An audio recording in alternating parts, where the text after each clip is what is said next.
धन्यवाद धन्यवाद देते हैं जीवित महान सामर्थी प्रभु परमेश्वर। आप पवित्र हैं, आप सर्व सामर्थी प्रभु परमेश्वर हैं। आपका धन्यवाद हो, आपकी महिमा हो प्रभु। आपने अपनी महिमा करने के लिए हम एक एक को इस्तेमाल कीजिए, हमारे हृदय के विचारों को शुद्ध और पवित्र कीजिए प्रभु। आज का यह दिन आपके नाम के लिए प्यारे प्रभु जी होने पा सके, आज के नए दिन को दिया है, इसलिए हम आपका धन्यवाद देते हैं पिता प्रभु। होने दीजिए कि आज का यह दिन दिन भर प्रभु हम आत्मा में आप में आनंदित होने पा सके। और प्रभु जी आज के जो भी कार्य काम है, विशेष करके अभी का वर्शिप प्रभु जी आपके हाथों में समर्पित करते हैं, और सारे दिन भर के कामों को भी प्रभु आपके हाथों में समर्पित करते हैं। प्रभु आप हम सबों के संग साथ हो, मन की चंचलताओं को आप ही स्थिर कीजिए कि हम आप में बने रहने पा सके। हमारे चंचल मन प्रभु जी इधर उधर ना देखे, वरन आपकी ओर देखने पा सके, जिससे कि आपके नाम की महिमा हो, हमारे जीवन के द्वारा आप प्रसन्न होने पा सके। प्रभु हम पापी लाचार हैं, प्रभु हमें क्षमा कीजिए। यह प्रार्थना आपका बेटा यीशु के नाम से मांगते हैं, सुन और स्वर्गराज में ग्रहण कीजिए, आमीन। आइए हम लोग आराधना करते हैं। आराधना है, तेरे सन्मुख शीश नवाते, तेरे सन्मुख शीश नवाते, हे जग के करता,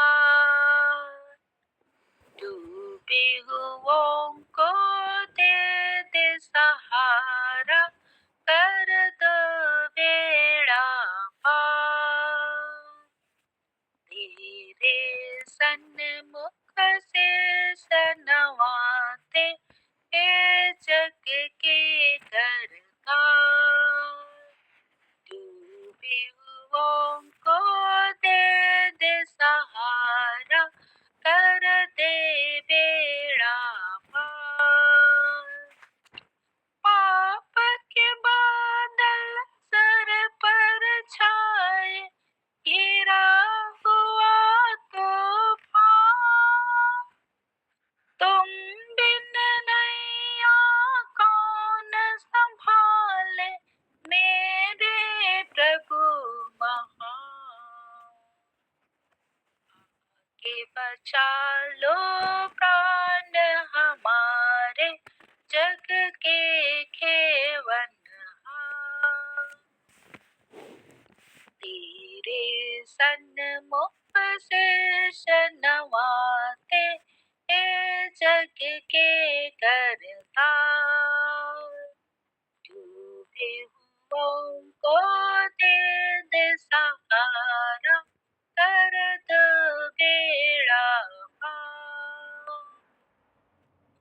जन्म के अंधों को दे आँखें, रोगी लिए बचाए, पाप क्षमा के सब पापिन के, मुर्दे दिए जिलाए।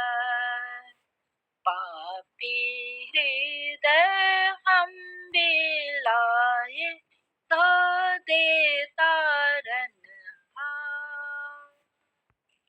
पापी हृदय हम बिलाए, धो दे तारन हार। तेरे सन्मुख से नवाते, हे जग के करता, डूबे हुओं को दे दे सहारा, कर दे बेड़ा पार। सुंदर पक्षी पर्वत सागर, सबके सृजनहार, आके विराजो मन मंदिर में,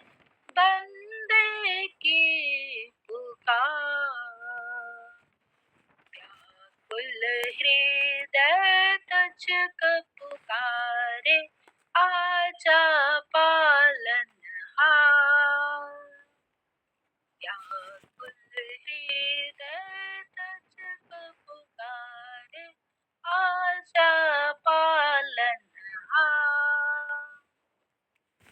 तेरे सन्मुख से सनवाते जग के करतार। डूबे हुओं को दे दे सहारा, कर दो बेड़ा पार।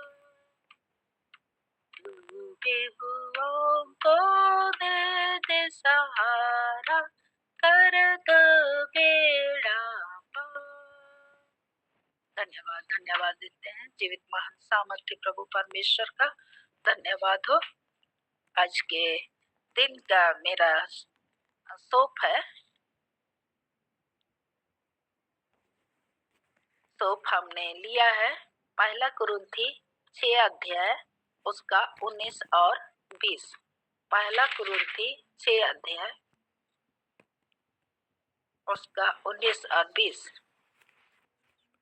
क्या तुम नहीं जानते कि तुम्हारी देह पवित्र आत्मा का मंदिर है जो तुम में बसा हुआ है और तुम्हें परमेश्वर की ओर से मिला है, और तुम अपने नहीं हो क्योंकि दाम देकर मोल लिए गए हो।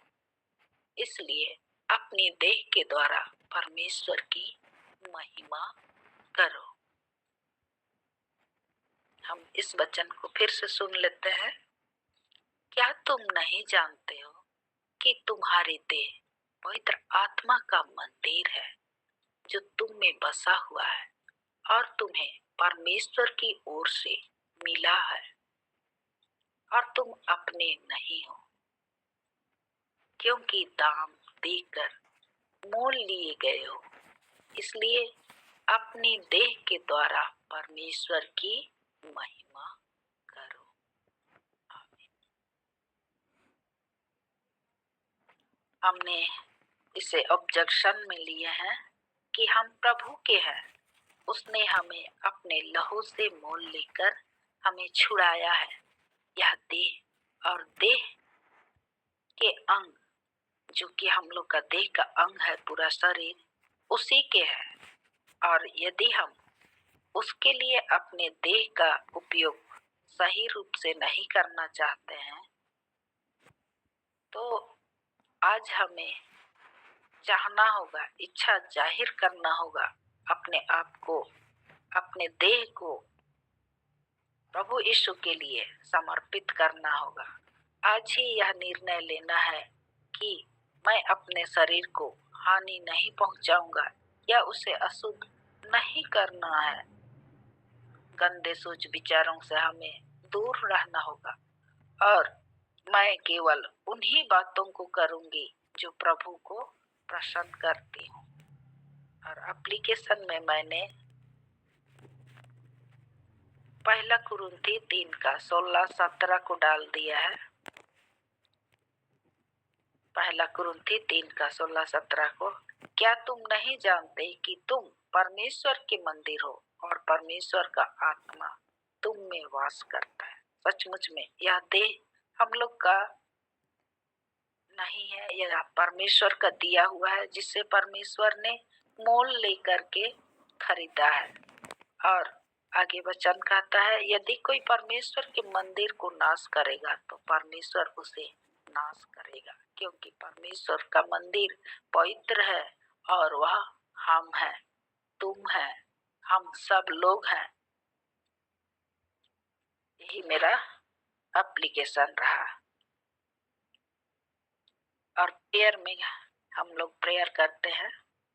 हे धन्यवादी परमेश्वर, हम आपका धन्यवाद करते हैं कि आपने अपने शरीर को आपके हाथों में, हम अपने शरीर को आपके हाथों में सौंपते हैं।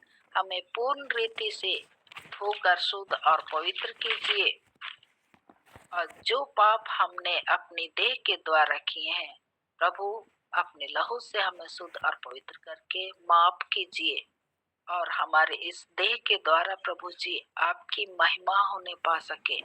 आपकी महिमा करने के लिए हमारी अगुवाई कीजिए, आपके पवित्र आत्मा की सहायता कीजिए प्रभु, कि हम हमारे देह के द्वारा हम आपकी महिमा करने पा सके। यह प्रार्थना आपका बेटा यीशु ख्रिस्त के नाम से मांगते हैं, दया से सुनिए और स्वर्ग में ग्रहण कीजिए।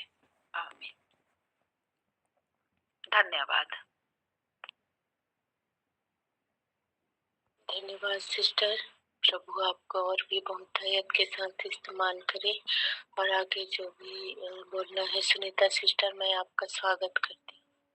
आगे का समय आपका। Thank you sister. प्रभु आपको आशीष दे। Praise the Lord, hallelujah. और निश्चय ही हम सभी पवित्र आत्मा के मंदिर हैं और हम अपने नहीं हैं, हम मोल लिए जा चुके, हम खरीदे गए हैं, है ना। और परमेश्वर को बहुत धन्यवाद हो, हम इस लायक नहीं थे, लेकिन परमेश्वर ने सच में फिर भी अपने बड़े प्रेम के कारण हमें से हर एक को अपने इकलौते पुत्र के बहाए गए लहू से खरीद लिया है और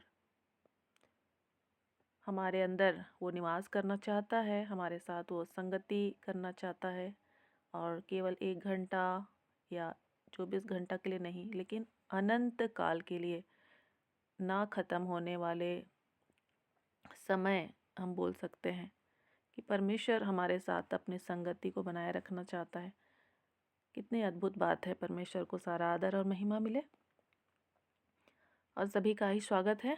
और हम लोग मानवीय शासन के युग के विषय में पढ़ रहे थे, और यदि किसी को यहाँ पर कुछ पूछना है या बताना है तो आप सभी के पास समय है। जल्दी से आपने क्या सीखा या आपके पास क्या समस्या है, या कोई नया विचार आपके पास प्रभु ने दिया है तो आप बता सकते हैं। और कल हम लोग बातचीत कर रहे थे मांस खाने के विषय में, उससे संबंधित भी कोई बातचीत है तो आप पूछ सकते हैं।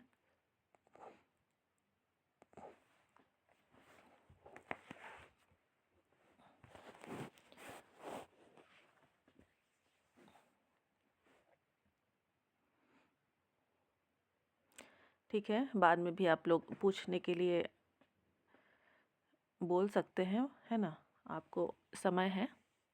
आइए हम लोग प्रार्थना करेंगे और आज के सेशन में भी प्रभु हमसे बोले और बातचीत करें। हे पिता, हम आपको बहुत धन्यवाद देते हैं। आप प्रभु जी, आपने हम में से हर एक भाई बहन को प्रभु जी यहाँ पर इकट्ठा किया है कि हम एक दूसरे से सीखें प्रभु जी, और आपके राज्य की बढ़ोतरी के लिए प्रभु जी हम इस्तेमाल हो सके।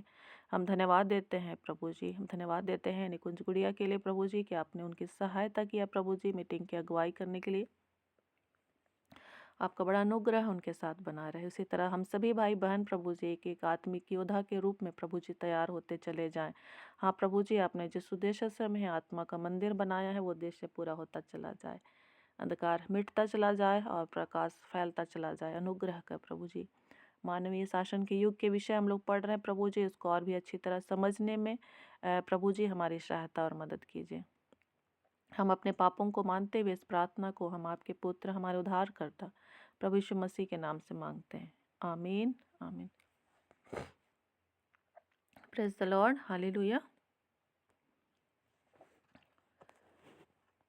और कोई नहीं पूछ रहे हैं तो थोड़ा सा हम लोग ही रिवाइज कर लेते हैं, है ना, फिर आगे बढ़ेंगे। मनुष्य को और पशु को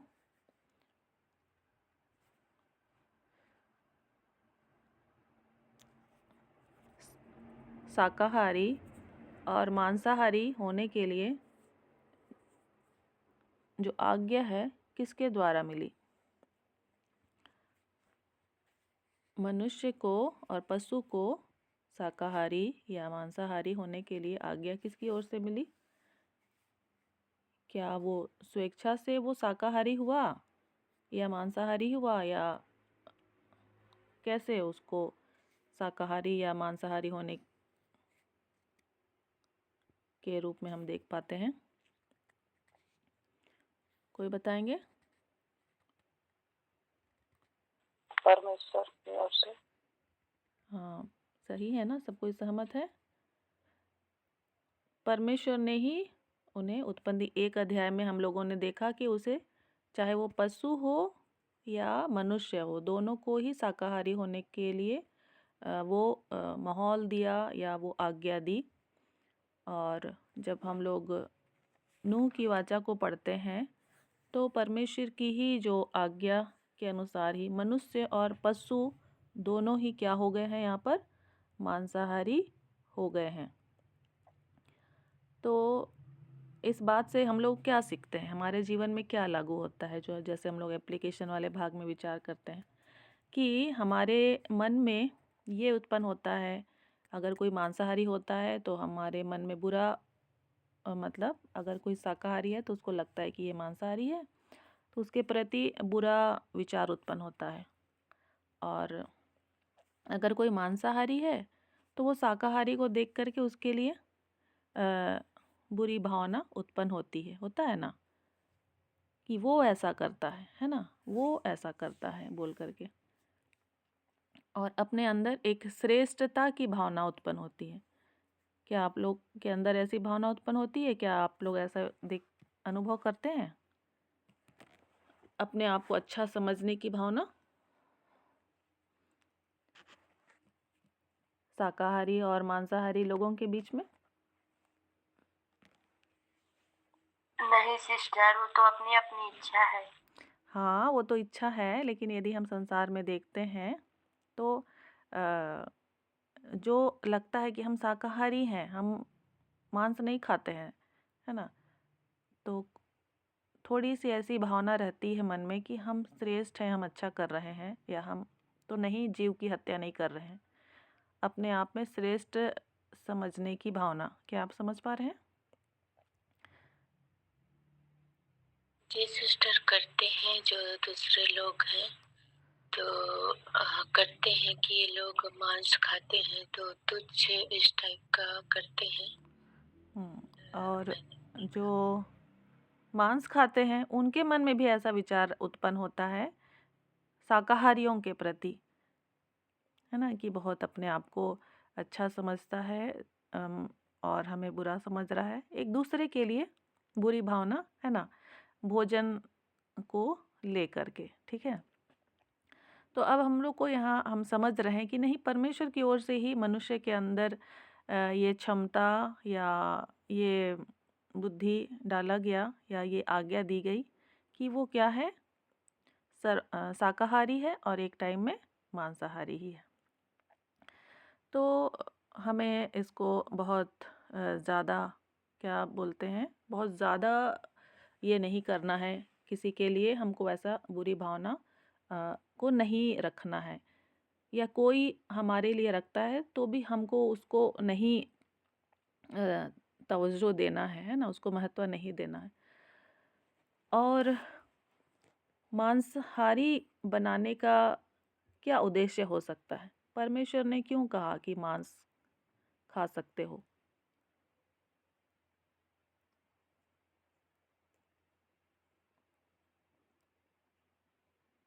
परमेश्वर ने 9 अध्याय में क्यों कहा मनुष्यों से कि अब तुम लोग मांस खा सकते हो?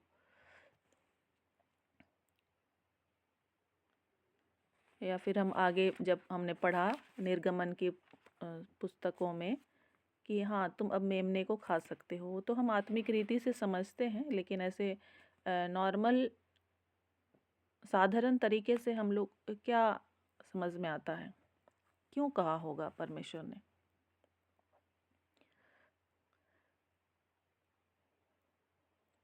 क्योंकि भूख को मिटाता है और इसमें किसी भी प्रकार का गलत विचार हमारे मन मस्तिष्क में नहीं आता है, तो नॉर्मल ही खा सकते हैं और वो पच जाता है, रहता नहीं है, तो इसलिए कहा होगा। Thank you sister. और कोई कहना चाहते हैं कुछ? अगर पशु पक्षी को नहीं खाते तो प्रजाति बहुत बढ़ जाती है। पशु पक्षी को हम नहीं खाते तो वो बहुत ज़्यादा बढ़ जाते हैं। और क्या पंच के आईडी से बताएंगे? वो मतलब मतलब पशु पक्षी के अंदर पवित्र आत्मा नहीं होता सिस्टर, और परमेश्वर ने खाने के लिए शुद्ध शुद्ध पशु पक्षियां भी बनाई है और आदेश दिया है। ठीक है। तो हाँ बताइए जी रानी सिस्टर। हाँ, मैं भी सोचती हूँ कि परमेश्वर ही जैसे प्रकृति को बैलेंस बनाने के लिए यदि नहीं खाया जाए तो शायद बहुत अधिक बढ़ जाएंगे। इस शेर को बनाया है मांसाहारी, तो मांस नहीं खाएगा तो उसका जीवन नहीं हो सकता है। इसी तरह पेड़ पौधा को भी नहीं खाएंगे तो पेड़ पौधा भी उठ कटारे बहुत ज्यादा बढ़ जाएगा। तो शायद बैलेंस बनाने के लिए परमेश्वर ने आज्ञा दी है मांस और साग सब्जी खाने के लिए। इस तरह मैं सोचती हूँ। हाँ, थैंक यू सिस्टर। तो सच में ये जो चाहे वो पेड़ पौधे हों, फल फूल हो या फिर जीव जंतु को जो भी खाया जा रहा है, तो वो मनुष्य के लिए सुपाच्य हो रहा है, तभी वो उसको खा पा रहा है। और खाने के द्वारा जो है संतुलन को भी हम लोग देख पाते हैं, और उनके अंदर जो है पवित्र आत्मा नहीं है, इस बात को भी हमने सुना जीव जंतुओं के अंदर। तो सचमुच में हमें जो है इस पृथ्वी के सिस्टम को समझना चाहिए, है ना, इस पृथ्वी के सिस्टम को, ताकि हमें बाइबल को भी समझने में क्या हो, सहायता मिले। और कई बार हम बहुत ज़्यादा, इतना ही ज़्यादा आत्मिक हो जाते हैं या ऊंचाई पे चले जाते हैं कि हमको प्रैक्टिकल या व्यवहारिक बातें समझ में नहीं आती हैं, है ना।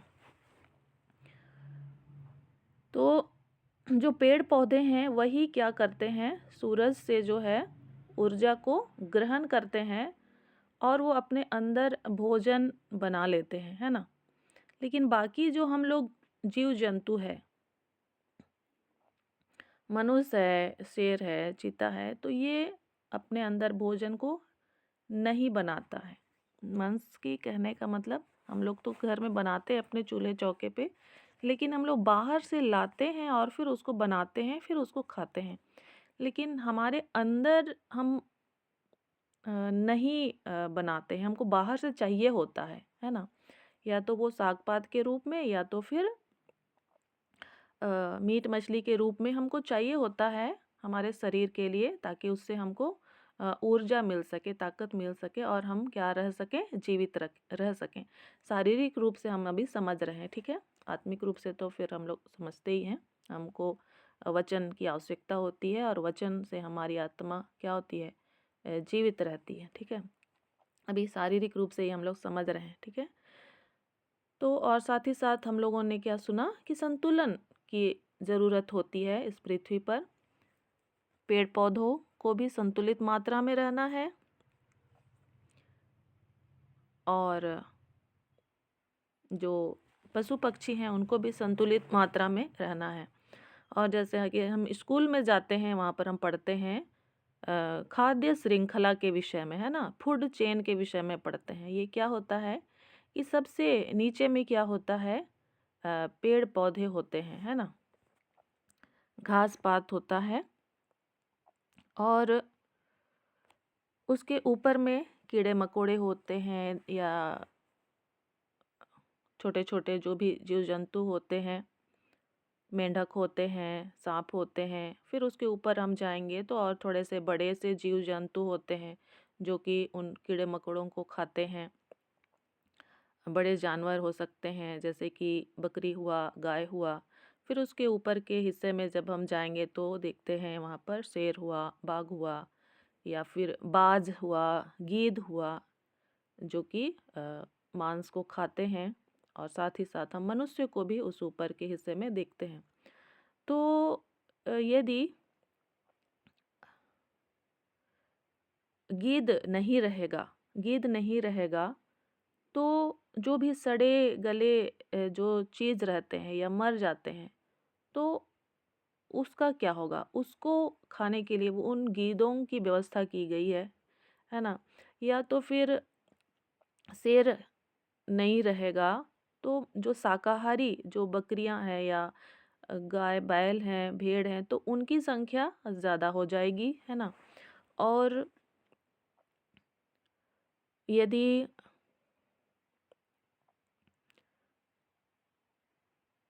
और भी अलग-अलग तरह के जो चीज़ हैं, ठीक है? तो उनका आपस में क्या है, संतुलन बना हुआ रहता है एक दूसरे के साथ, कि वो उसको खाता है या उसके ऊपर वो क्या करता है, जीवित रहता है।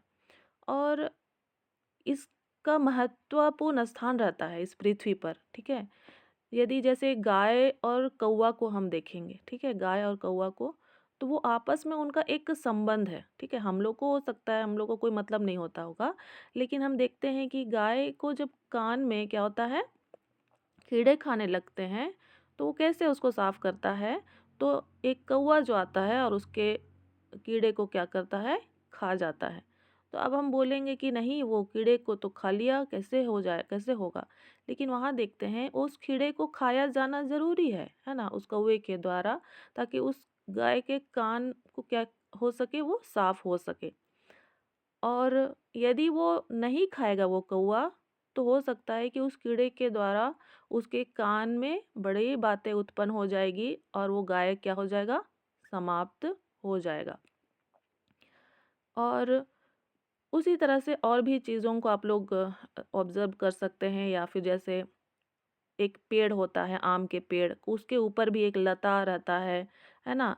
वो उसी पेड़ पे लिपटा हुआ रहता है और उसके द्वारा वो जीवित रहता है। तो सब एक दूसरे से क्या होते हैं? कनेक्टेड रहते हैं। तो इस तरह से जो प्रकृति का संतुलन बहुत ज़रूरी है।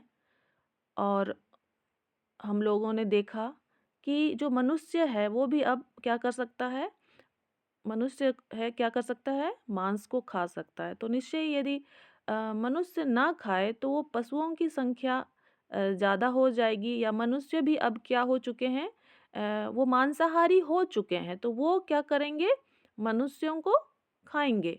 तो यदि मनुष्य मांस को ना खाए तो उनकी संख्या भी बढ़ जाएगी। और इस तरह से हमें संतुलन को हम क्या करते हैं, देखते हैं, और इसके लिए भी ये जो व्यवस्था बनाई गई। और एक बात जो हम लोग विचार करेंगे वो है कि जो पृथ्वी का तापमान है ना? जल प्रलय के बाद से पृथ्वी का तापमान में बहुत बड़ा क्या हो गया? अंतर आ गया। उसके पहले जब हम देखते हैं उत्पत्ति 1 अध्याय में, तो वहाँ पर हम देखते हैं उत्पत्ति 2 का 5 और 6 में, उत्पत्ति 2 का 5 और 6 में, तब मैदान का कोई पौधा भूमि पर ना था और ना मैदान का कोई छोटा पेड़ उगा था, क्योंकि यहोवा परमेश्वर ने पृथ्वी पर जल नहीं बरसाया था और भूमि पर खेती करने के लिए मनुष्य भी नहीं था। तो भी कुहरा पृथ्वी से उठता था जिससे सारी भूमि सींच जाती थी। तो पहले का समय, मतलब एक समय ऐसा था पृथ्वी का कि वो नॉर्मल रहता था, है ना? और बहुत ज़्यादा वर्षा को हम यहाँ नहीं देखते हैं, लेकिन क्या देखते हैं, कुहुरा से, ओस से ही पृथ्वी क्या हो जाती थी, सिंच जाती थी। और परमेश्वर ने पृथ्वी पर जल नहीं बरसाया था। जल नहीं बरसाया था मतलब कि उसका कहने का मतलब हम क्या समझते हैं कि वो जो जल चक्र होता है वो स्टार्ट नहीं हुआ था, है ना? जल चक्र क्या होता है, कोई बताएंगे?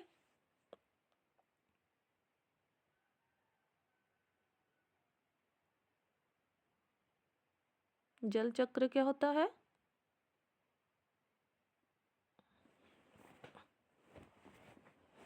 समुद्र के पानी का वाष्प के रूप में ऊपर उठना, फिर वही नीचे जमीन पर गिरना। हम्म तो सूरज के प्रकाश से समुद्र का पानी क्या होता है, गर्म होता है और उससे भाप निकलता है, वाष्प, और वो ऊपर की ओर उठता है और बादल अ, बनता है, ऊपर जाता है तो फिर ठंडा हो जाता है, ठंडा होता है और वो बादल बन जाता है। और फिर बहुत ज़्यादा ठंड हो जाता है और एक टाइम आता है कि वो फिर नीचे की ओर गिरता है वापस, है ना? तो इसको हम लोग जल चक्र कहते हैं। तो यहाँ जब हम लोग पढ़ रहे हैं पृथ्वी पर जल नहीं बरसाया था, तो वो स्टार्ट नहीं हुआ था एक टाइम, है ना।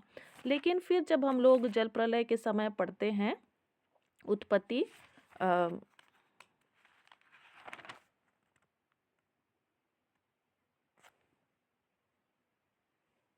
उत्पत्ति के 7वें अध्याय में, उत्पत्ति के 7वें अध्याय में 11-12 पद को, जब नूह की आयु के 600वें वर्ष के दूसरे महीने का 17वां दिन आया, उसी दिन बड़े गहरे समुद्र के सब सोते फूट निकले और आकाश के झरोखे खुल गए और वर्षा 40 दिन और 40 रात निरंतर पृथ्वी पर होती रही। तो पहली बार यहाँ पर हम देखते हैं कि जो बारिश है वो होती है, और ये सब परमेश्वर की आज्ञा अनुसार ही होता है ना। परमेश्वर का नियंत्रण ही रहता है। और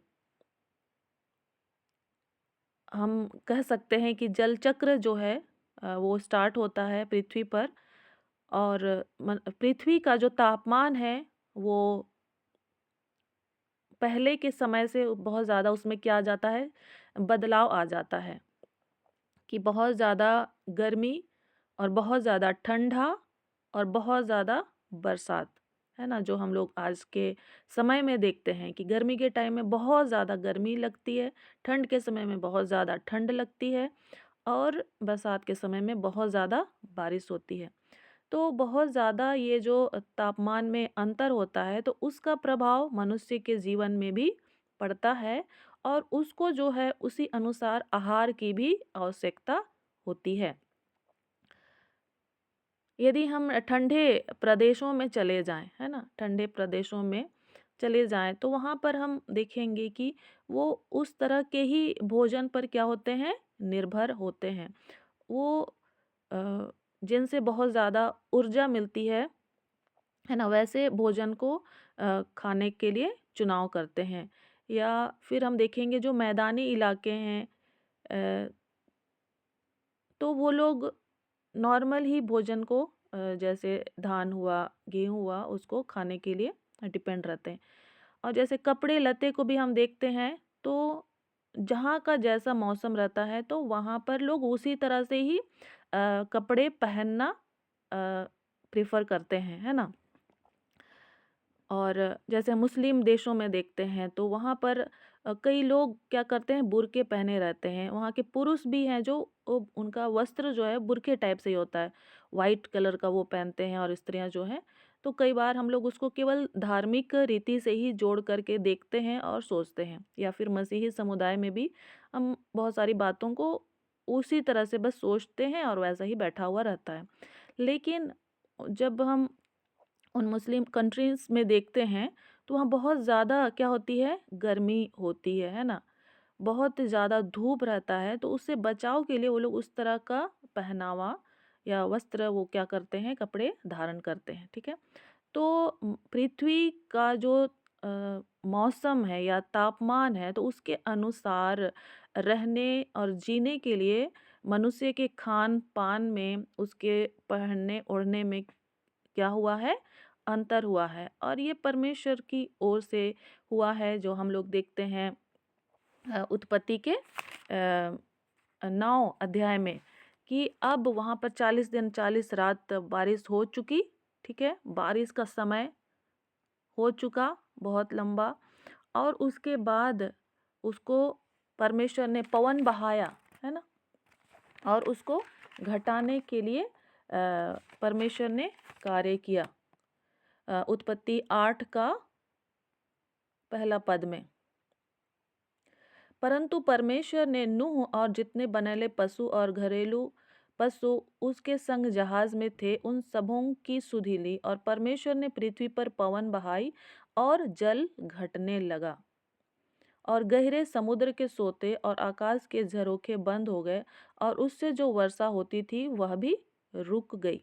तो इसमें आप लोग समझ सकते होंगे कि जो तापमान है ना, वो क्या हो रहा है, अब घट रहा है, और बढ़ रहा है, जो कुछ भी हम लोग क्या करते हैं देखते हैं ऐसे समय में, तो उसका प्रभाव मनुष्य के जीवन पर पड़ा और उसमें जीवित रहने के लिए जो आवश्यक था, परमेश्वर ने मनुष्य के लिए कहा कि अब तुम मांस खा सकते हो, लेकिन लहू के साथ नहीं खाना। और साथ ही साथ इस मांस को एक सिंबल के रूप में, एक प्रतीक के रूप में भी परमेश्वर मनुष्य को सिखाना समझाना चाह रहा था कि एक मेमना बलिदान होगा, है ना, और उसके मांस को तुम खाओगे और उससे तुम्हें क्या मिलेगा, जीवन मिलेगा। तो कुछ बात को हम जैसे छू सकते हैं, है ना, देख सकते हैं, उस तरह से हम लोग को अनुभव मिलता है। और कुछ ऐसी बातें हैं जिसको हम देख नहीं सकते हैं, है ना, उसको छू नहीं सकते हैं, लेकिन फिर भी उन देखी हुई बातों से हम उन अनदेखी बातों को सीखने का प्रयास करते हैं और उससे हम लोगों को क्या मिलता है, उससे भी हम लोगों को जीवन मिलता है ना। तो शारीरिक रूप से भी हम कुछ बातों को समझ रहे हैं, कुछ बातों को मानसिक तौर पर समझ रहे हैं, कुछ बातों को शैक्षणिक तौर पर, कुछ आत्मिक तौर से हम बातों को क्या कर रहे हैं, सीखने का प्रयास कर रहे हैं और हमको ज़रूरी ही है ना। और जब हम मत्ती 4 अध्याय में पढ़ते हैं या फिर और जगह भी लिखा है, तो यीशु मसीह क्या कहते हैं, मनुष्य केवल रोटी से ही नहीं लेकिन परमेश्वर के हर एक वचन से जीवित रहेगा जो उसके मुख से निकलता है। ठीक है, तो एक समय ऐसा भी परमेश्वर दे रहे हैं कि अब तुमको ना तो साग चाहिए और ना तो मांस चाहिए, अब तुमको क्या चाहिए, परमेश्वर का जीवित वचन चाहिए, है ना। तो बिना खाए पिए भी मनुष्य 40 दिन 40 रात क्या हो सकता है, जीवित रह सकता है ना, उसके वचन से।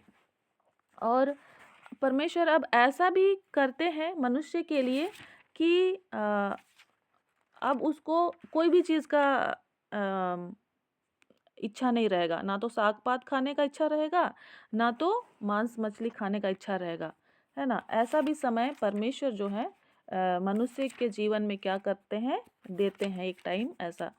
जैसे यदि हम लोग पढ़ें आमोस 8 का 11, परमेश्वर यहोवा की यह वाणी है, देखो ऐसे दिन आते हैं जब मैं इस देश में महंगी करूँगा, उसमें ना तो अन्न की भूख और ना पानी की प्यास होगी, परंतु यहोवा के वचनों के सुनने ही की भूख प्यास होगी।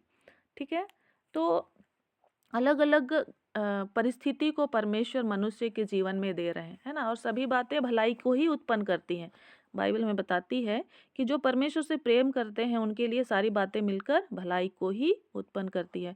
तो हमें उस भलाई को देखना है, जानना है और समझना है ना। तो अब ना तो उसको अन्न की भूख होगी और ना तो पानी की प्यास होगी, लेकिन क्या होगी, यहोवा के वचनों के सुनने ही की भूख होगी। तो हम लोगों को उसके वचन को ही सुनना समझना है और वो भूखा प्यासा बनना है और तभी हम क्या हो जाएंगे, तृप्त होंगे। और मैं पढ़ रही थी आमोस के 5, 4 और 6 में, यहाँ लिखा हुआ है आमोस 5 का 4 और 6 में, यहोवा इज़राइल के घराने से यूं कहता है, मेरी खोज में लगो तब जीवित रहोगे, मेरी खोज में लगो तब जीवित रहोगे। 6 पद में कहता है, यहोवा की खोज करो तब जीवित रहोगे, है ना। तो हमको समझना है शारीरिक रूप से हमको जो खाने की ज़रूरत है, जैसा भी है, आप साग पात खाएं, है ना, या तो मीट मछली खाएं, भले चंगे रहें, स्वस्थ रहें। और साथ ही साथ यदि ना भी खाएं तो भी जीवित रहें परमेश्वर के वचन को सुनकर। ठीक है, तो परमेश्वर को सारा आदर और महिमा मिले। और सच में जो उत्पत्ति का टॉपिक है ये बहुत ही विस्तृत है, लेकिन हम लोग थोड़े समय में सीख रहे हैं, लेकिन प्रभु का बहुत धन्यवाद। तो हम लोग इसको डिटेल से भी सीखें। और जैसे हम लोगों ने ये भी सुना, एक दिन 1000 वर्ष के बराबर है। तो जैसे हम लोग पहला दिन, दूसरा दिन, चौथा दिन सोच लेते हैं, तो वो हम लोग का 24 घंटा हम लोग का दिमाग में फिक्स हुआ है ना। एक दिन मतलब कि 24 घंटा फिक्स हो गया है, तो हम लोग को ऐसा लगता है कि 24 घंटा में ही हो गया सारा कुछ, है ना। लेकिन उस 24 घंटे को आप इमेजिन करके देखें, सोच के देखें, वो 1000 वर्ष का टाइम है ना। 1000 वर्ष का टाइम है तो बहुत ज़्यादा लंबा टाइम है ना। तो उस लंबे टाइम में वो पहला दिन का जो काम है वो हुआ है, उजियाले को अंधियारे से अलग करना, ठीक है। उसी तरह से जो दूसरा दिन है, तो आप फिर 1000 वर्ष कल्पना करें, यानी बहुत लंबा टाइम, है ना। और वहाँ पर क्या हो गया है, जल 2 भाग में हो गया है। तो सच में परमेश्वर का जो काम है ना, वो हमारे शब्दों या हमारी कल्पना से परे बहुत ही जटिल काम किया गया है, ठीक है। लेकिन इसको काफ़ी सुविधाजनक रूप से हमारे सामने रखा गया है कि हर एक छोटा बच्चा, बूढ़ा, पढ़ा लिखा, अनपढ़, सब कोई क्या कर सके, समझ सके। और निश्चय ही पवित्र आत्मा की सहायता से हम सभी क्या करते हैं, समझते हैं, है ना। तो प्रभु को धन्यवाद हो। उसी तरह से जो है तीसरा दिन, चौथा दिन, तो आप उसी तरह विचार करें, 1000 वर्ष का टाइम, 1000 वर्ष का टाइम में तीसरा दिन हो रहा है और उसमें जो है सूखी भूमि दिखाई दे रही है ना। वो समुद्र से अलग एक स्थान पर सूखी भूमि दिखाई दे रही है और अलग जगह पे क्या हो रहा है, जमा हो रहा है। और साथ ही साथ हमको ये भी विचार करना है कि ये सब बिना कुछ से उत्पन्न हुआ, मतलब कुछ नहीं था, उससे उत्पन्न हुआ है ना। और हमको विश्वास को भी बनाए रखना है अपना। कभी कभी हम इन दृश्य बातों को देखते हैं तो हम दृश्य बातों पर ही निर्भर हो जाते हैं, है ना। तो यहाँ पर मैं आपको ये भी बताना चाहती हूँ कि आप इस बात को भी याद रखें कि ये सब कैसे हुआ, अदृश्य चीज़ों से, है ना। मतलब कुछ नहीं था, उससे परमेश्वर ने इन दृश्य वस्तुओं को क्या किया है, उत्पन्न किया है। और जैसे हम लोग विश्वास के विषय में पढ़ते हैं इब्रानियों की पुस्तक में, इब्रानियों 11 है या 12, एक बार खोल लेते हैं। इब्रानियों, कोई पढ़िए, विश्वास के विषय में जो बताया गया है, इब्रानियों 11 या तो 12 पे लिखा हुआ है, 12 का एक में है। पढ़िए।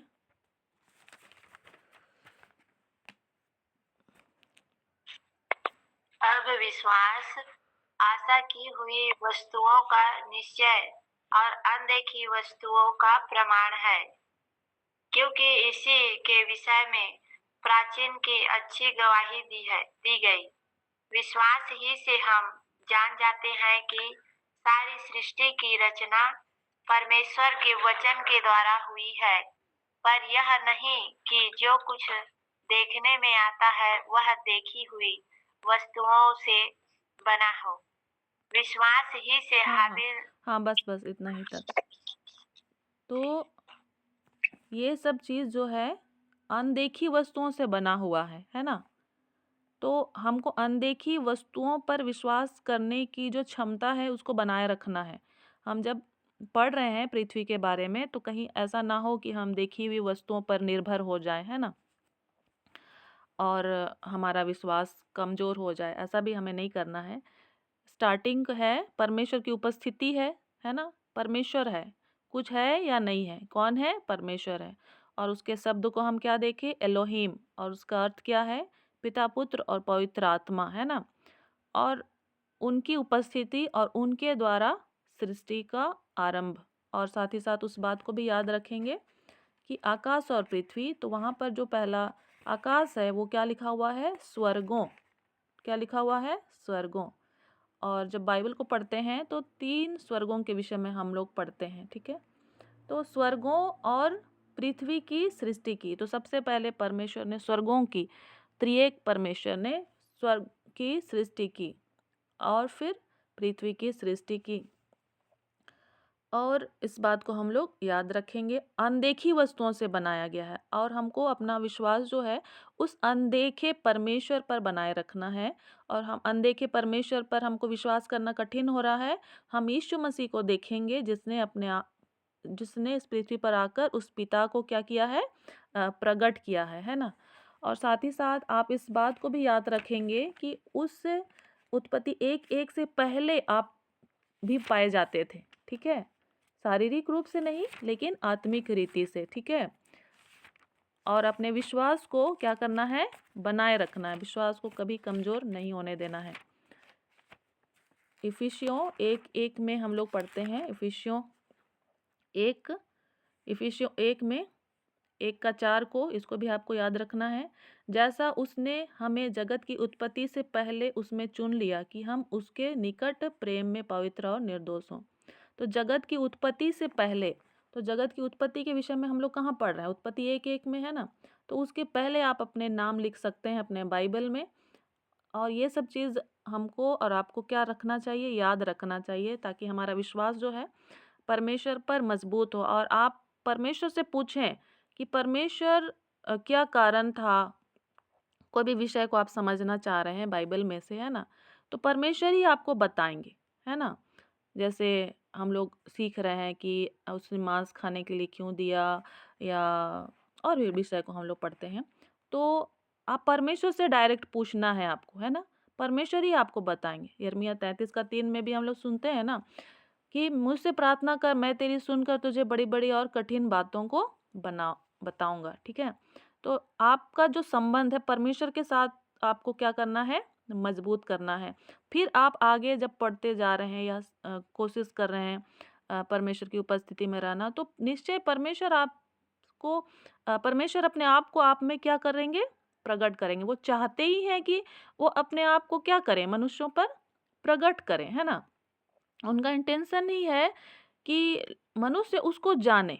ठीक है। तो हम लोग अपने आप को क्या हो जाते हैं? अपनी उत्पत्ति को, अपनी सृष्टि को हम क्या करते हैं? भूल जाते हैं, है ना। हम उसके स्वरूप और समानता में बने गए हैं, वो सब भूल जाते हैं। और ये जो हम लोग देखे नूह के समय के में कि मनुष्य जो है बहुत सारी जातियों में क्या हो गई है? बँट गई है। भाषा की गड़बड़ी हम देखते हैं, तो बहुत सारे भाषा उत्पन्न हो गए हैं। तो हम लोग वहाँ पर क्या हो जाते हैं फिर? उलझ जाते हैं। भाषा, संस्कृति, भोजन वस्तु, खान-पान, उठना-बैठना, है ना? तो उसमें हम क्या हो जाते हैं? उलझ जाते हैं। और शैतान तो चाहता ही है कि मनुष्य क्या करे? भरमाए। और फिर हम टाइम हमारा क्या होता है? बर्बाद होता है। और हमें जो करना चाहिए उस काम को हम नहीं कर पाते हैं। ठीक है। तो अपने आत्मिक जन्म को आप स्मरण रखेंगे, उसको आप कभी नहीं भूलेंगे। आपका जो नया जन्म हुआ है, ठीक है, नया जन्म कैसे हुआ है? विश्वास के साथ। ठीक है। आपने यीशु मसीह को अपना उद्धारकर्ता स्वीकार किया और आपका नया जन्म हुआ है। और आज हम लोगों ने इस बात को सीखा कि आप जगत की उत्पत्ति से पहले से ही पाए जा रहे हैं। ठीक है। और परमेश्वर है जो आपके साथ संगति बनाए रखना चाहता है। और इस पृथ्वी पर जीवित रहने के लिए, जैसा भी, चाहे वो शारीरिक रूप से हो, आत्मिक रूप से हो, परमेश्वर हमें वो क्षमता देता है, हमारे अंदर उसको विकसित करता है, ताकि हम इस पृथ्वी पर जीवित रहें।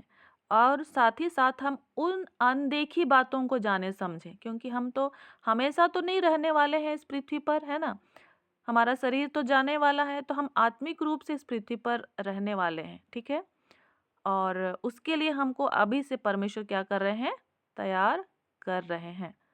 और हमें इन सारी बातों को सीखना है। और किसी को कुछ पूछना है? और कुछ क्वेश्चन भेजा गया था, लेकिन उस पर हम लोग डिस्कस नहीं किए थे।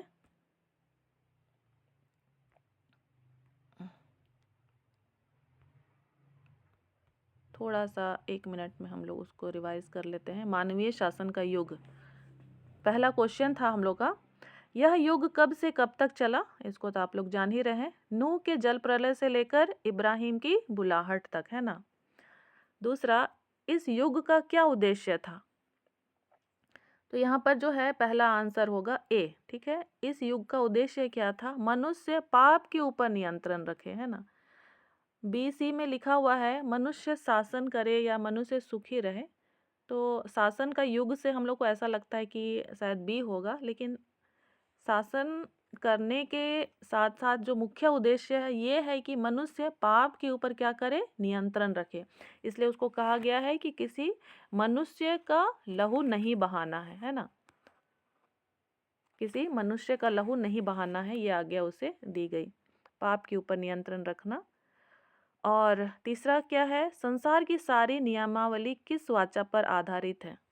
संसार की सारी नियमावली किस वाचा पर आधारित है? ए है मूसा की, बी सुलेमान की, सी पतरस की, डी नूह की। तो हो सकता है कि हमको लगता होगा पतरस की, क्योंकि हम कलीसिया युग में जीते हैं, तो कई बार हम उसी बात को सोचते हैं या याद आता है कि कलीसिया पतरस के अंगीकार पर आधारित है ना। लेकिन यहाँ पर हम क्या क्वेश्चन है, संसार की सारी नियमावली किस वाचा पर आधारित है? तो केवल कलीसिया ही नहीं, कलीसिया के जो बाहर के भी लोग हैं, तो हम उनके बारे में भी विचार कर रहे हैं। तो क्या होगा सही उत्तर? नूह की वाचा पर सारी नियमावली क्या है? आधारित है। और चौथा में है कि इस युग में परमेश्वर की योजना का विस्तार कहाँ तक बढ़ गया है? इस युग में परमेश्वर की योजना का विस्तार कहाँ तक बढ़ गया है? ए है परिवार तक, बी है सारे भूमंडल तक, सी एक व्यक्ति अब्राहम तक। क्या लगता है आप लोग को? बी। हाँ, बी सारे भूमंडल तक, है ना।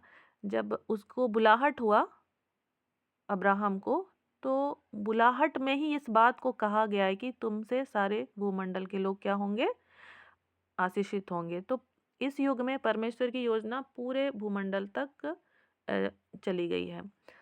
और किनके समय में पृथ्वी बट गई है? तो पेलेग के समय में हम लोगों ने पढ़ा, पेलेग याद रखेंगे हम लोग।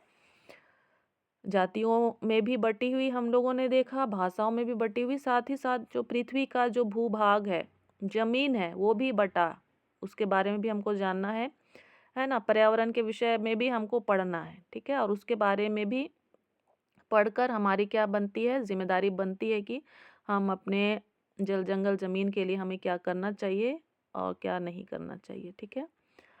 आगे है 6 नंबर में, यीशु मसीह का सुसमाचार किस युग में सुनाया गया?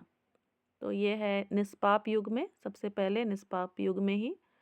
उत्पत्ति 3:15 में हम लोगों ने सुना, स्त्री के वंश से शैतान के सिर को क्या किया जाएगा? कुचला जाएगा। और अगला सवाल है 7वां, जल प्रलय के बाद मनुष्य क्या विचार करने लगे? जल प्रलय के बाद मनुष्य क्या विचार करने लगे?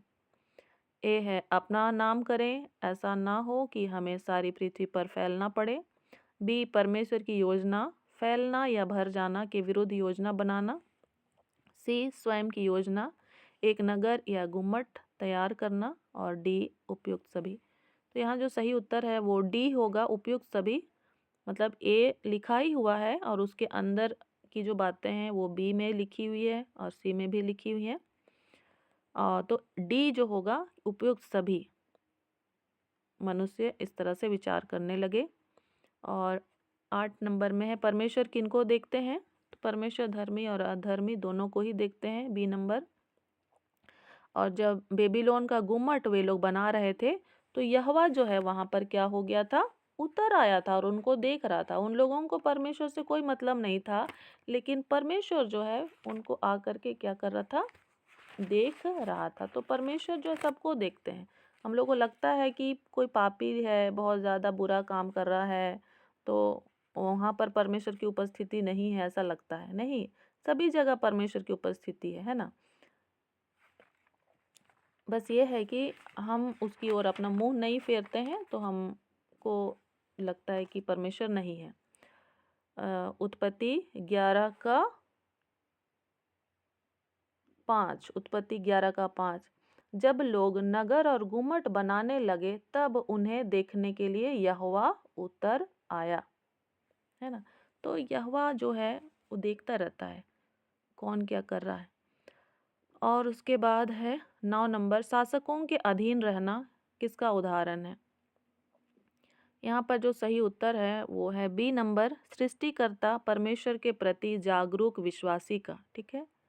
शासकों के अधीन यदि कोई व्यक्ति है तो वो सृष्टिकर्ता परमेश्वर के प्रति जागरूक विश्वासी का उदाहरण हो सकता है। मतलब वो चुपचाप भी है वहाँ पर, लेकिन वो चुपचाप रह करके भी किसको स्मरण कर रहा है? अपने सृष्टिकर्ता परमेश्वर को स्मरण कर रहा है और उसके प्रति वो क्या बना हुआ है? जागरूक बना हुआ है और विश्वासी बना हुआ है। और सी नंबर इसलिए नहीं होगा, भय और शांतिपूर्वक जीवन बिताने की इच्छा रखने वाला विश्वासी, ये है कि अपने ही जीवन के बारे में सोच रहा है। ठीक है, सी नंबर वाला वो अपने विषय में ही सोच रहा है और अपने विषय में सोच के वो सोचता है कि हम शासकों के अधीन रहेंगे। तो ऐसा नहीं, मेरा सही हो या गलत हो कोई बात नहीं, हम परमेश्वर के प्रति क्या रहेंगे, विश्वास योग्य रहेंगे। जैसे आप यूसुफ के जीवन को आप देखिएगा, दानियल के जीवन को देखिएगा, है ना। यूसुफ को जेल में डाल दिया गया और दानियल को भी सिंहों के मान में डाल दिया गया।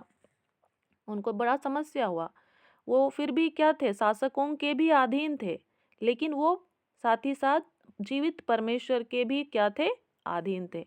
तो शासकों के अधीन रहना मीन्स कि आपके अंदर में परमेश्वर के प्रति आप क्या हैं, विश्वास योग्य हैं, उस बात को दर्शाता है। ठीक है, और यदि हम शासकों के अधीन इसलिए हैं कि मेरा जीवन सुखी रहे, हम अच्छा लाइफस्टाइल जिए, तो ये गलत होगा। हमको अपने विश्वास में क्या करना है, सुधार लाना है। ठीक है, और ये तो डरपोक विश्वासी का है, वो तो होगा ही नहीं।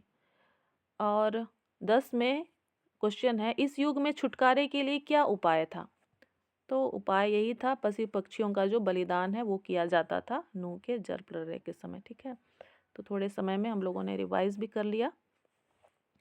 और कुछ बातें हैं, थोड़ा सा छूट जा रहा है, कल भी छूट गया था। और जो एग्ज़ाम हुआ था उसका रिज़ल्ट आ चुका है और आप सभी के पास कुछ समय के बाद ज़रूर ही पहुंचेगा। तो सभी को बहुत बधाई। आप लोग अपने एक्सपीरियंस को ज़रूर बताएं जब आपको मिल जाएगा तो, और जहाँ कहीं भी है ज़रूर फ़ोटो क्लिक करें ताकि शेयर कर सकते हैं, और उसके द्वारा भी हम प्रभु के राज्य को बढ़ाने में क्या कर सकते हैं, सहयोग कर सकते हैं। और साथ ही साथ और एक कार्य, जैसे हम लोगों ने उत्पत्ति की पुस्तक को पढ़ा, तो आप लोगों को ग्रुप में एक यूट्यूब का जो है वीडियो लिंक भेजा जाएगा, WRT का ही, उत्पत्ति की पुस्तक का। तो आप लोग अपने प्रियों को ज़रूर भेजें उसको, और उनको प्रोत्साहित करें वचन पढ़ने के लिए, है ना। आपको जैसे बाइबल पढ़ने अच्छा लग रहा है, तो उन भाई बहनों को भी अच्छा लगे जिनको अच्छा नहीं लगता है, कठिन लगता है ना। तो आज आप लोग ज़रूर इस काम को करें, और प्रतिदिन हम लोग कोशिश करेंगे कि आपको एक वीडियो भेजा जाए, और उस वीडियो को प्रार्थना के साथ उन भाई बहनों को भेजेंगे जिनके लिए आप बोझ रखते हैं, है ना, कि वो भी प्रभु के निकट आएँ। हो सकता है वो ठंडे हैं या गुनगुने हैं या निराश हैं, जैसे भी हैं, आपको प्रभु बोझ देते हैं कि आप उनके साथ शेयर करें। तो ज़रूर आप इन चीज़ों को उनके साथ शेयर करें, है ना, एक ज़रिया बने। और अगले साल के लिए मरकुस रचित सुसमाचार को पढ़ना है। क्या पढ़ना है, मरकुस रचित सुसमाचार को पढ़ना है। तो नए साल में प्रभु सहायता करे हमें कि हम मरकुस रचित सुसमाचार को भी गहराई से अध्ययन करें, और आप अपने अपने क्षेत्र में ऑफलाइन एक समूह में होकर के उस बाइबल क्विज़ को आप आयोजित कर सकते हैं, ताकि जो मसीह की देह है वो क्या हो सके, मजबूत हो सके, है ना। तो आइए हम लोग प्रार्थना करें, प्रभु को धन्यवाद दें सारी बातों के लिए। ठीक है, हे जीवित अनुग्रहकारी परमेश्वर, हम आपको सारा आदर और महिमा देते हैं। सच में प्रभु जी आप अद्भुत परमेश्वर हैं। आपने बड़े ही भयानक रीति से प्रभु जी हमें बनाया है, और इस पृथ्वी को बनाया है, बड़े ही समय के साथ बनाया है प्रभु जी, बड़े धीरज के साथ, बड़े ही अद्भुत युक्ति के साथ बनाया है। हम आपको बहुत धन्यवाद देते हैं। और आज भी प्रभु जी आपने इस पृथ्वी को स्थिर रखा है। हाँ प्रभु जी, ये जीवन देने वाला है प्रभु जी, सच में प्रभु जी, और कहीं जीवन नहीं मिलता है, लेकिन इस पृथ्वी पर हम देखते हैं कि यहाँ पर जीवन पाया जाता है। हम इसके लिए आपको बहुत धन्यवाद देते हैं, आपकी इच्छा और योजनाओं के लिए। प्रभु जी होने दे, हमें इस पृथ्वी के लिए जो कुछ करने की आवश्यकता है हम उसे कर सकें प्रभु जी, और आत्मिक जीवन के लिए हमें जो करने की आवश्यकता है हम उन सारी बातों को भी बिना वाद विवाद के प्रभु जी हम बड़े विश्वास के साथ, धीरज के साथ कर सकें। पवित्र आत्मा की सहायता हमें से हर एक को दिया जाए।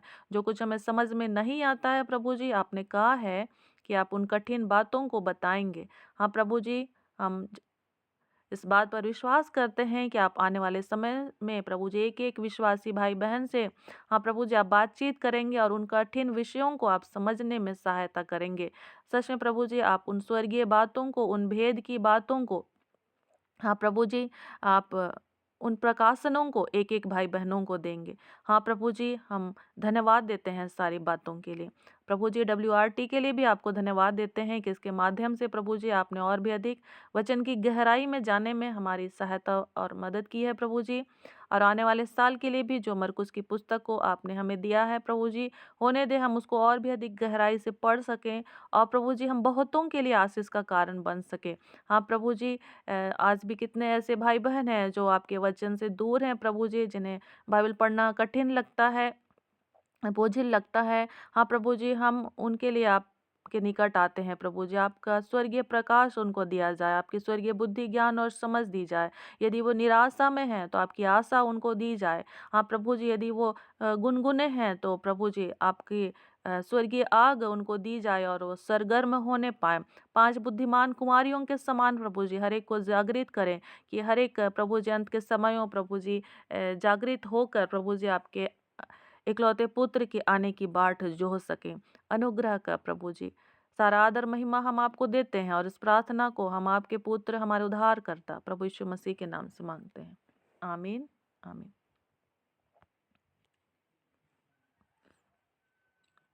धन्यवाद सिस्टर जी। और परमेश्वर पिता आपका और भी अपने सेवा के लिए बहुत दायित्व के साथ इस्तेमाल करें और हम सबों को वचनों के द्वारा आशीषित करने के लिए। और आगे कोई भाई बहन गवाही देना चाहते हैं, प्रार्थना विषय देना चाहते हैं तो स्वागत है, आप जल्दी से बताएंगे।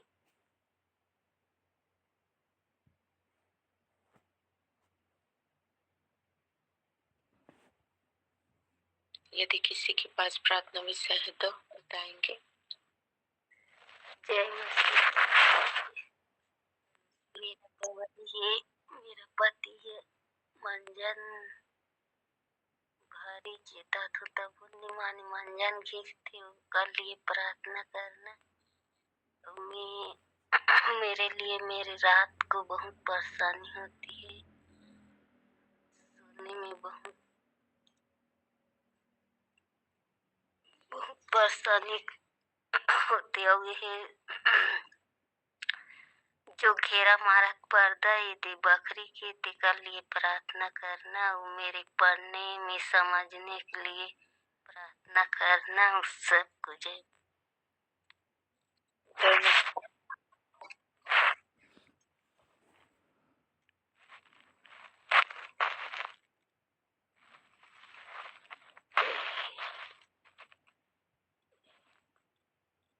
आइए तो हम प्रार्थना करते हैं। एक छोटी सी गवाही देना चाहूंगी। जब हम प्रभु में नहीं थे तो कोई जैसा भी मिलता है तो उसे देख के बहुत हंसते थे, लेकिन जब हमने उत्पत्ति पढ़नी शुरू की तो प्रभु ने कहा सब अच्छा है। तो अब चाहे कैसा भी हो तो प्रभु को धन्यवाद देते कि प्रभु धन्यवाद हो, ये तेरे हाथ की बनाई हुई रचना है। तो उत्पत्ति से पहले अध्याय से हमने ये सीखा कि प्रभु ने किसी भी चीज को खराब नहीं बनाया, और हम पहले हर एक चीज को जी अच्छी नहीं है, ये खराब है, जी कलर अच्छा नहीं है। लेकिन उत्पत्ति से बहुत कुछ सीखा पहले ही अध्याय से कि परमेश्वर ने सब चीज अच्छी बनाई। तो प्रभु को ही महिमा मिले। जय मसीह की।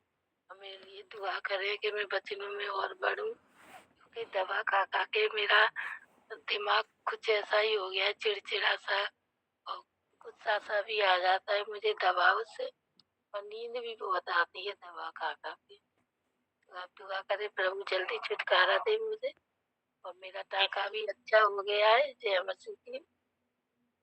जय मसीह। प्रभु को धन्यवाद। आगे और कोई भाई बहन? कोई नहीं है तो आइए हम प्रार्थना करते हैं। प्रेमी अनुग्रहकारी पिता परमेश्वर, धन्यवाद करती हूँ स्वामी आज के वचनों के लिए। पिता परमेश्वर, वचनों के द्वारा हमसे बातें करने के लिए स्वामी, अपने आप को पिता परमेश्वर वचनों के द्वारा प्रकट करने के लिए पिता, हमें बताने के लिए, सिखाने के लिए, चेताने के लिए पिता मैं धन्यवाद करती हूँ। और पिता परमेश्वर आज की आराधक बहन के लिए धन्यवाद करती हूँ पिता। और भी पिता परमेश्वर उसे आत्मिक जीवन में पिता परमेश्वर वचनों में, प्रार्थना में, विश्वास में, ज्ञान में पिता परमेश्वर बढ़ते जाने के लिए पिता, आपकी आत्मा की भरपूरी में पिता बढ़ते जाने के लिए पिता आप अनुग्रह करें स्वामी। आज के वचन सुनाए हुए आपकी प्रिय बेटी के लिए मैं प्रार्थना करती हूँ स्वामी। आपने उन्हें पिता अपने सेवा के लिए चुना है पिता, आपका विशेष अनुग्रह पिता परमेश्वर होने पाए स्वामी। उनके हाथों के कामों में पिता परमेश्वर फल दिखाई देने पाए पिता, वो रिजल्ट दिखाई देने पाए स्वामी। क्योंकि आपका वचन कहता है स्वामी कि प्रभु में किया गया परिश्रम व्यर्थ नहीं होता है। जब वो हमें बढ़ाने के लिए पिता परमेश्वर मेहनत कर रहे हैं स्वामी, और भी लोग पिता परमेश्वर जो भूखे और प्यासे हैं वचनों के, इस ग्रुप में पाया जाए स्वामी, ताकि पिता परमेश्वर प्यारे प्रभु जी हम सब मिलकर पिता आपके नाम को ऊंचा करेंगे पिता परमेश्वर। आपका वचन कहता है कि मेरे और भी लोग हैं जो इस संसार में है, उनका भी आना अवश्य कहा है स्वामी। और सच में मेरे महान परमेश्वर पिता, वो लोग पिता परमेश्वर आपके करीब में आ सके, आपको जान सके पिता। आप अनुग्रह करें स्वामी, आप दया करें मेरे परमेश्वर पिता, हर एक की सहायता करें, हर एक की मदद करें पिता परमेश्वर प्यारे प्रभु जी। और ये ग्रुप मेरे महान परमेश्वर अनेक लोगों के लिए स्वामी बड़ी आशीष का कारण ठहरे पिता, आत्मिक उन्नति का कारण ठहरे। अनीता सिस्टर के लिए प्रार्थना करती हूँ स्वामी, यीशु मसीह के नाम में पिता परमेश्वर, जो भी वो दवाई खा रही स्वामी, आपने उन्हें चंगा कर दिया है मेरे परमेश्वर पिता। अपने वचनों की वो पिता आपके वचन को सीख सके और भी पिता परमेश्वर गहराई से जान सके पिता, ज्ञान और प्रकाशन को पिता परमेश्वर आप उन्हें दीजिए स्वामी। और पिता परमेश्वर होने दे मेरे परमेश्वर पिता, वो जल्द से जल्द पिता परमेश्वर पूर्ण छुटकारा को प्राप्त कर पिता, पूर्ण रूप से स्वस्थ होकर स्वामी आपकी महिमा करने पाए पिता, आपकी स्तुति आराधना करने पाए पिता, आपके नाम को ऊंचा करने पाए पिता। और गवाहियों के लिए धन्यवाद देते हैं स्वामी कि आपने उन्हें पिता वचन के द्वारा बातें किया पिता, और भी अपने आप को पिता परमेश्वर उनके जीवन में प्रकट करे स्वामी। आगे हम उर्मिला सिस्टर के लिए प्रार्थना करते हैं। प्रभु जी यीशु मसीह के नाम में आपका वचन कहता है पिता, जो कुछ तुम मेरे नाम से मांगोगे मैं वही करूंगा कहा है। और सच में मेरे महान परमेश्वर पिता यीशु मसीह के नाम में पिता परमेश्वर हम प्रार्थना करते हैं स्वामी भैया के लिए पिता, जो मंजन की जो नशे की जो दुष्ट आत्मा है पिता परमेश्वर, पवित्र आत्मा आप सहायता करे, पवित्र आत्मा आप उनके सहायक हो। और जो भी पिता परमेश्वर वो नहीं छोड़ पा रहे हैं अपने शक्ति अपने सामर्थ्य के द्वारा पिता, हम आपकी सहायता को मांग लेते हैं, पवित्र आत्मा आपकी सहायता को मांग लेते हैं। आप सहायता करें, आप मदद करें, और नशे की उस दुष्ट आत्मा को पिता उनके शरीर से उखाड़ते हैं पिता परमेश्वर। और उनका शरीर पिता आपका मंदिर है स्वामी। और पिता परमेश्वर आपने कहा पिता, क्या तुम नहीं जानते कि तुम्हारा देह पवित्र आत्मा का मंदिर है का है पिता, और आपने उससे मोल लेके खरीदा है पिता परमेश्वर, अपने लहू से खरीदा है स्वामी। इसीलिए किसी भी नशे का पिता परमेश्वर उनके शरीर पर कोई अधिकार नहीं पिता, और वो पिता परमेश्वर छोड़ सके पिता, आप भी पिता दया करे, अनुग्रह करे पिता। हाँ मेरे स्वामी, सारी बातों को मैं आपके हाथों में दे देती हूँ पिता। और दीदी के लिए प्रार्थना करती हूँ पिता परमेश्वर, वचनों को पढ़ने के लिए, समझने के लिए पिता, आत्मिक जीवन में बढ़ने के लिए पिता परमेश्वर सहायता करे पिता, मदद करे मेरे स्वामी। और उनके काम काज को पिता परमेश्वर आपके हाथों में दे देती हूँ पिता। और होने दे मेरे परमेश्वर पिता, आपने अपने वचन में लिखा है मेरे परमेश्वर कि आप यूं ही नींद को प्रदान करते हैं, अपने प्रेम रखने वालों को आप यूं ही नींद को देते हैं। और जो भी नींद ना आने वाली बातें हैं मेरे स्वामी, होने दे पिता परमेश्वर यीशु मसीह के नाम में पिता। जब सिस्टर सोती है पिता परमेश्वर, मीठी नींद को देना पिता, सुकून भरी नींद को देना मेरे परमेश्वर पिता।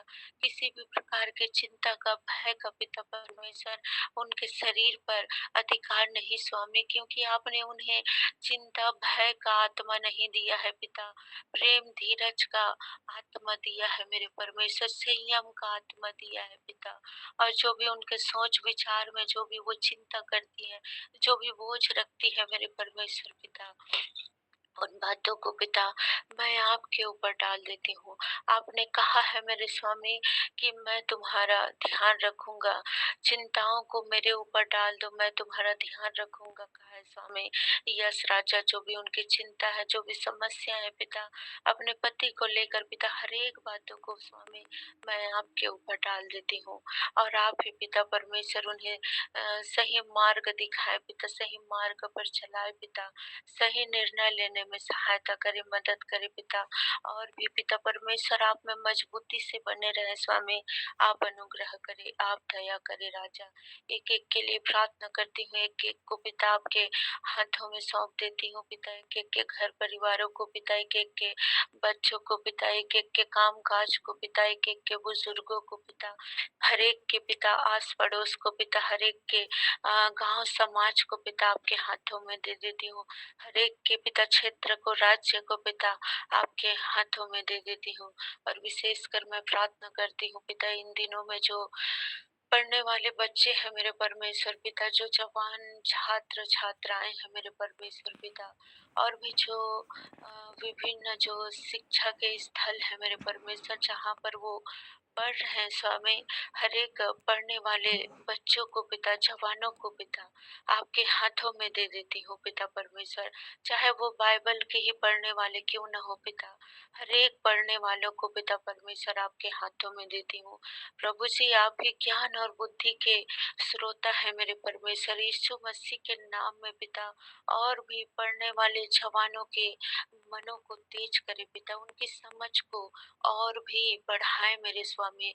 और जिस भी विषय पर वो पढ़ाई करते हैं स्वामी, उन विषयों में पिता वो और भी पिता परमेश्वर समझ को रख सके पिता परमेश्वर, बुद्धि को अपना दिखा सके पिता, स्पष्ट रूप से अपने विषयों को समझ सके स्वामी। आप अनुग्रह करे पिता, ताकि पिता परमेश्वर जब परीक्षा का समय आता है पिता परमेश्वर, उन्हें वो सफलता मिल सके स्वामी। और अपने स्कूल के लिए मेरे परमेश्वर, अपने घर परिवार के लिए पिता बड़ी आशीष का कारण ठहरे पिता परमेश्वर। मैं प्रार्थना करती हूँ पिता परमेश्वर, एक बार फिर से पिता हम सब मेरे स्वामी आपके हाथों में समर्पित होते हैं पिता परमेश्वर। और आज के दिन के लिए धन्यवाद करती हूँ पिता, कि आपकी करुणा का पिता, आपकी दया पर है मेरे परमेश्वर पिता, और आपकी दया से ही पिता आज के दिन को हम देख पा रहे हैं पिता, इस संगति को कर पा रहे हैं स्वामी। इस सुंदर संगति के लिए धन्यवाद करते हैं स्वामी। और आज के दिन मेरे परमेश्वर आप अपने सामर्थ्य से चलाए मेरे स्वामी, जिस प्रकार से पिता आपने पतरस को पानी पर चलाया मेरे स्वामी, हम सबों को राजा अपनी शक्ति, अपने सामर्थ्य से चलाए स्वामी।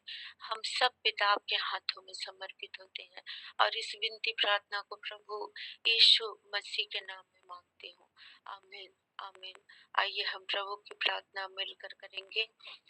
हे हमारे पिता आप जो स्वर्ग में हैं, आपका नाम पवित्र माना जाए, आपका राज्य आए, आपकी इच्छा जैसे स्वर्ग में पूरी होती है वैसे ही पृथ्वी पर पूरी हो। हमारे दिन भर की रोटी आज हमें दी, जिस प्रकार से पिता हमने अपने अपराधियों को क्षमा किया है, आप भी हमारे अपराधों को क्षमा करें, और परीक्षा में ना ला, परंतु हर एक बुराई से बचा, क्योंकि राज्य पराक्रम और महिमा सदा आप ही के हैं। आमीन आमीन आमीन। आगे का समय सुनीता सिस्टर में स्वागत करती हूँ। आशीष वचन। आइए हम लोग आशीष वचन को एक साथ बोलेंगे। पिता परमेश्वर का प्रेम, प्रभु यीशु मसीह का अनुग्रह और पवित्र आत्मा की सहभागिता हम सबों के साथ सर्वदा बनी रहे। आमीन आमीन। प्रेज द लॉर्ड, हालेलुया, जय मसीह की। यीशु सहाय, गुड मॉर्निंग, जय यीशु।